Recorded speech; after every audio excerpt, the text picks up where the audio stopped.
trouvons Ésaïe après le livre. Alléluia. Des cantiques, des cantiques. Alléluia. Quand tu vois les psaumes, tu traverses les psaumes, il y a des petits livres qui sont, et après vient Ésaïe. On a lu ce matin psaume. Alléluia. Ésaïe 53, à partir du verset 3 à 4. Nous lisons pour la lecture de la Sainte Seine. Méprisé et abandonné des hommes, hommes de douleur et habitués à la souffrance, semblable à celui dont on détourne le visage. Nous l'avons dédaigné, nous n'avons fait de lui aucun cas. Cependant, ce sont nos souffrances qu'il a portées. C'est de nos douleurs qu'il s'est chargé. Et nous l'avons considéré comme puni, frappé de Dieu. Je continue un peu plus bas. Mais il était blessé pour nos péchés, brisé pour nos iniquités. Le châtiment qui nous donne la paix est tombé sur lui. Et c'est par ses meurtres sûrs que nous sommes guéris. Amen. Amen. Ici, le prophète Ésaïe est en train de prophétiser. Et il parle ici de la personne de Jésus-Christ. Jésus qui allait venir des siècles beaucoup plus tard. Jésus qui allait venir plus tard, il n'allait même pas voir ce Jésus. Mais puisque l'Esprit de Dieu est un et un, alléluia, et que lui-même, il a créé le ciel et la terre, il a lui-même les temps et les circonstances, il sait toutes choses. Alors, au travers de son serviteur, il prédit déjà ce qui allait arriver dans plusieurs années. Il prédit ici déjà les souffrances de Jésus-Christ. Or, Ésaïe n'a pas vu Jésus. Mais l'Esprit de Dieu qui est en lui va parler de sa part, va au travers de lui prédire ce que le monde plus tard, ce que le peuple d'Israël plus tard allait vivre. Il dit mépriser des hommes, mépriser et abandonner des hommes. Oui, Jésus-Christ a été méprisé. C'est vrai qu'il est homme et Dieu, qu'il était homme et Dieu lorsqu'il est venu sur la terre comme homme. Mais il faut comprendre que dans sa souffrance, il a été méprisé. Jésus sur la terre a été méprisé. Même ses propres frères de même mère l'ont méprisé. Ils ont haï son ministère. Ils n'ont pas considéré son ministère. Ils ont blâmé son ministère. Ils ont blâmé son autorité. Alors Jésus a été méprisé et abandonné des hommes le jour où il vivait cette souffrance pour nous sauver. Personne n'est venu le secourir. Personne n'est venu l'aider. Alléluia. Il a porté lui seul toute cette souffrance. La Bible dit homme de douleur et habitué à la souffrance. Et donc on peut dire que Jésus-Christ, ce jour où il était en train de connaître cette humiliation, cette souffrance de la croix, ce n'était pas le seul jour. C'est pour dire que depuis sa naissance, nous voyons les conditions dans lesquelles même Jésus est né. Jésus est né dans une étable, au milieu des animaux. Le roi de gloire. Il est né parmi des animaux, dans l'humiliation. Donc Jésus, toute sa vie, a connu des rejets. Jésus a connu ce que toi et moi aujourd'hui nous connaissons. Quand tu es dans ton travail, tes collègues ne t'aiment pas, ou bien des personnes te rejettent même dans ta propre famille autour de toi, il ne faut pas croire que c'est parce qu'il y a quelque chose de mauvais sur toi. Non, ce n'est pas parce que tu es mauvaise ou méchante, non. Mais c'est la présence de Dieu qui est en toi qui fait fuir les mauvaises personnes. Alléluia. Il ne faut pas te sentir méprisé, il ne faut pas te sentir attristé, non. C'est parce que tu es un enfant de Dieu que certaines personnes te rejettent, que certaines personnes ne te comprennent pas. Alléluia. Il a été rejeté. Il a été abandonné, il a été méprisé. Et la Bible dit que habitué à la souffrance. Mais comment quelqu'un peut-il être habitué à la souffrance? Tellement qu'il souffrait. La souffrance de Jésus n'était pas seulement physique, celle que nous avons vue à la croix. Ce n'était pas que ça. Ce n'était pas que les fouets charnels qu'il a vécu, qu'il a connus sur sa chair.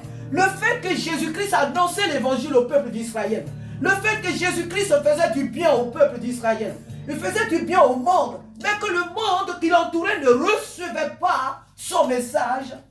Il avait mal en lui. Habitué à la souffrance. Comment quelqu'un peut-il s'habituer à la souffrance? On ne s'habitue pas à la souffrance. Parce que chaque souffrance a sa mesure, sa profondeur, sa hauteur. Toutes les blessures, toutes les souffrances ne sont pas pareilles. Et la Bible nous dit qu'il était habitué à la souffrance. Ce qu'il était en train de vivre ce jour-là pour toi et moi ne l'étonne pas. Ce n'était pas nouveau pour lui. Parce que depuis sa naissance, il a vu l'ingratitude des hommes, ses propres frères l'ont méprisé. Il était l'aîné même de la famille. Il n'était pas respecté comme l'aîné. Celui-là qui les lavait, celui-là qui les enseignait, celui-là qui leur montrait la bonne voie, celui-là qui les protégeait. Ce dernier-là qui était là pour les protéger. Ce dernier-là qui leur faisait du bien. Ils ne l'ont jamais respecté en tant que l'aîné de la famille. Donc Jésus était habitué aux humiliations, au rejet. Il était habitué à cela. Oh, il est Dieu, créateur du ciel et de la terre, mais aussi homme. Il a été habitué. La Bible dit que habitué à la souffrance. Jésus a connu ce que toi et moi nous vivons aujourd'hui. Jésus a connu toutes ces choses. Semblable à celui dont on détourne le visage. Tellement que Jésus a souffert ce jour-là aussi, physiquement, tu ne pouvais pas le regarder, tu ne pouvais pas le fixer. Il était devenu vilain. Son visage était enflé pour nous, pour vous, nos jeunes gens qui avaient des barbes. La Bible nous dit que sa barbe, les gens la tiraient. Les gens l'ont frappé. Son visage était enflé de douleur. Ses yeux, tout était enflé. Jésus était méconnaissable. Pourquoi a-t-il laissé les hommes le traiter ainsi? C'est pour toi et pour moi. Il est Dieu, il pouvait se sauver. Et qui peut toucher Jésus? On a vu à travers les évangiles plusieurs fois, quand son heure de partir à la croix, de mourir pour nous n'était pas encore arrivée, quand les gens ont voulu se saisir de lui, Jésus, il est parti. Ils n'ont pas pu faire quelque chose. Ils ont pris des pierres pour le lapider. Ils n'ont pas pu. Parce que son heure n'était pas encore arrivée. Mais là, c'était son heure. Là, c'était le moment pour qu'il donne sa vie pour toi et moi. Il avait vécu, c'est vrai, des moments difficiles. Mais ici, comme nous les hommes, nous le disons, c'était la cerise sur le gâteau. C'était pour racheter nos âmes. C'était pour payer nos prix. Alléluia. Et ça, Jésus l'a vécu. Il dit, nous l'avons dédaigné, nous n'avons fait de lui aucun cas. Cependant, ce sont nos souffrances qu'il a apportées. C'est de nos douleurs qu'il s'est chargé. Et nous l'avons considéré comme puni, frappé de Dieu et humilié. Mais il était blessé pour nos péchés, brisé pour nos iniquités. Le châtiment qui nous donne la paix est tombé sur lui. Et c'est par ces meurtres sûrs que nous avons la guérison. Le châtiment qui nous revenait, toi et moi, nos ancêtres adoraient des bois, des montagnes, en un mot des démons, que lorsque Dieu les a jetés sur la terre, ils sont allés s'abriter dans les montagnes, les esprits, dans les eaux. Quand vous voyez souvent dans les nations, dans les familles, on dit, ah, c'est telle chose qu'ils adorent. Ce sont des démons. Ce sont des esprits impurs qui sont dans ces choses-là, qu'ils adorent. Dans les rivières ou dans les, je ne sais pas quoi. Et donc ce sont des entités qui sont dans tous ces lieux-là. D'autres adorent la mer, parce qu'il y a des esprits dans la mer. D'autres adorent des forêts, parce que dans les forêts, il y a des esprits géants. Pour moi qui suis né au village en Afrique, je sais tout ça. Quand moi j'étais petite, dans l'un de nos champs, le champ de mes parents, il y a une grosse pierre qui peut même prendre toute la ville de Meaux. Une grosse pierre. Elle est très grosse. Quand on était enfant, on partait chercher des escargots avec nos aînés. La nuit, on partait chercher les escargots au-dessus. Hein. Je n'ai pas dit à l'intérieur. Mais il y avait un homme dans notre village, quand nous on était petits, il y avait un homme dans notre village qui lui, ils avaient des rituels. Ça, au fur et à mesure que nous on a grandi, parce que moi je n'ai pas grandi dans mon village, et ça avait disparu avec la parole de Dieu qui avait vraiment pris partout. ils ont arrêté ces pratiques-là. Pour vous dire ce que nos ancêtres adoraient. Et mes parents disaient que quand le jour d'aller adorer cet esprit-là arrivait, il y avait un monsieur dans le village, c'est lui seul qui rentrait dans le rocher, c'est lui seul qui rentrait dedans. Il y avait une porte, quand tous les villageois là, quand ils venaient avec des chants et tout, avec des sacrifices, ils venaient. Et puis c'est lui seul qui rentrait dans la grotte là. C'est lui seul qui rentrait dedans. Et tout le reste, ils étaient à l'entrée et puis ils chantaient des chants, des adorations bizarres là. Et c'est lui qui rentrait. Et quand il devait entrer, il n'entrait pas comme ça, comme on rentre dans une maison. Il rentrait par le dos. Il passait des airs sensés comme ça. Il rentrait par le dos. Il rentrait par le dos. Nous, ce qu'on fait tout droit là, il ne faut pas une marche par la tête. Voilà des vies, des sottises, des mensonges dans lesquels le diable a mis nos ancêtres. Et ils adoraient cela.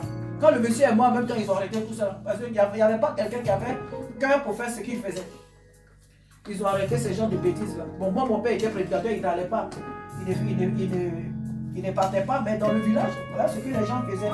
Pour dire que les gens ont lié, mais tous ceux qui ont fait ces choses-ci n'ont pas été délivrés. Vous croyez que leurs enfants, leurs arrière-petits-enfants, ils sont liés à ce... La grotte, elle est là. Hein? C'est un rocher. C'est pas une petite... vous connaissez les roches là. Et elle est large, mais grande comme ça. Ce sont des esprits qui vont s'incarner dans ces lieux-là.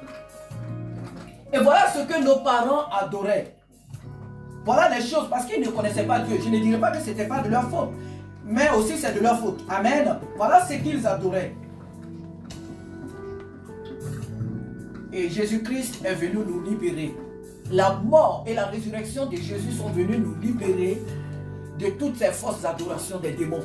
Les esprits impurs, ils ne sont pas Dieu, ils veulent qu'on les adore.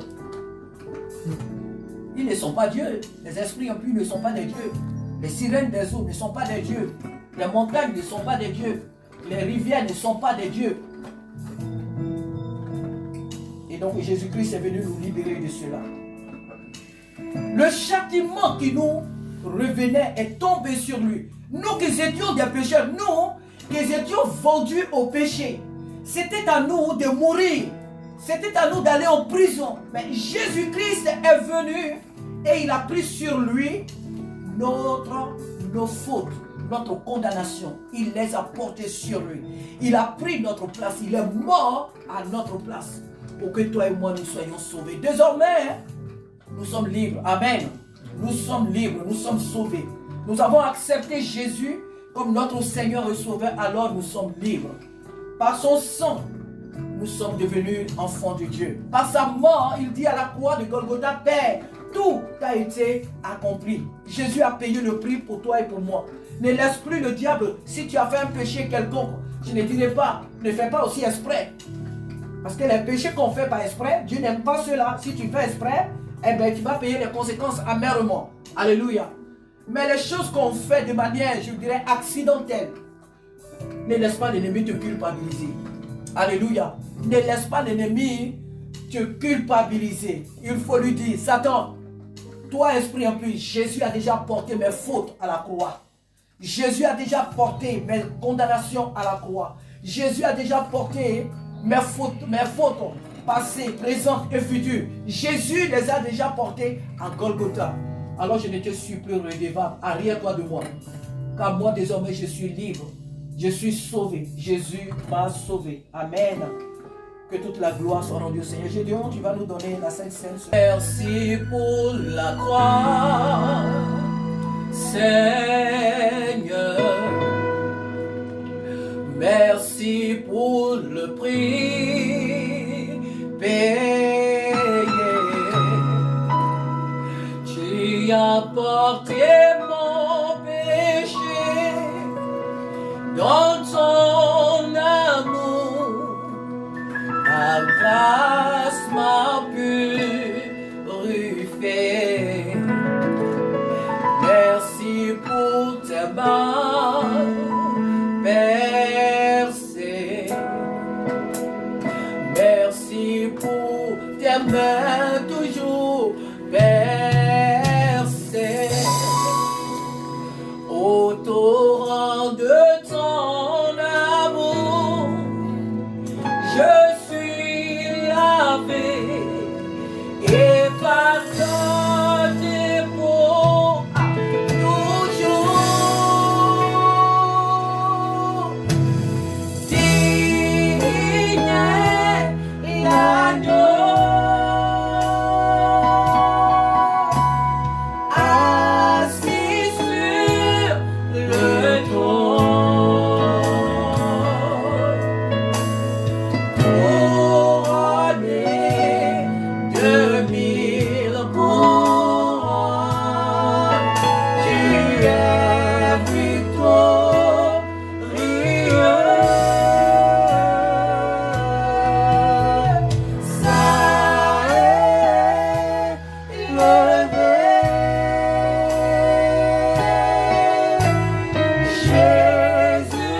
Asseyez-vous s'il vous plaît, il est digne de louange et d'adoration.